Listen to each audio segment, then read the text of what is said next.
일본이 예고한 후쿠시마 원전 오염수 방류가 오는 6월쯤이 될 것으로 전해지고 있습니다. 하지만 지난 16일 열린 한일 정상회담에서도 구체적 논의가 이루어지지 않았고 관련 대책도 지지부진해 불안감만 높아지고 있습니다. 김동훈 기자입니다. 일본의 후쿠시마 원전 오염수 방류 시점은 앞으로 3개월쯤 뒤인 오는 6월로 예상됩니다. 실제 방류되면 제주 지역 수산물 소비에만 4,500억 원가량의 피해가 발생할 것으로 예측되고 있습니다. 파급되는 연관 피해까지 고려하면 규모가 훨씬 더 클 것으로 우려됩니다. 하지만 이번 한일 정상회담 과정에서도 이에 대한 별다른 대책이나 논의는 이루어지지 않았습니다. 직격탄을 맞게 된 제주 어민들의 걱정이 커질 수밖에 없습니다.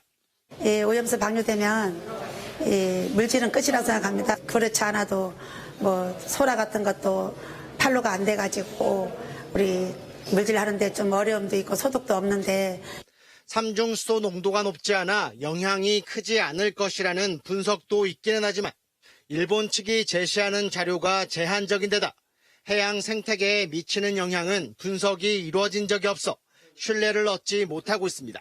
일본 정부가 제공하고 있는 데이터가 신뢰할 수 있는가에 대해서 분명히 문제가 있고 또 탄소 14 같은 경우에도 실제적으로는 정화되지 않고 배출되는데 이 부분에 대해서는 얘기도 하지 않고 있습니다. 이런 부분들은 결과적으로 어떤 데이터의 신뢰성 자체를 믿을 수 없다.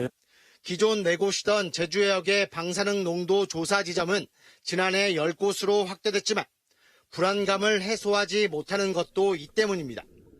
조사 정점과 조사 횟수, 조사 대상 수산물 확대 등 추가 대책도 필요하다는 얘기입니다. 방사능 감시에 대해서는 계속해서 해야 된다고 생각을 하고 있습니다. 좀 더 많은 데이터를 얻을 수 있다는 것은 향후에 해석을 좀 더 용이하게 할 수 있는 근거가 됩니다.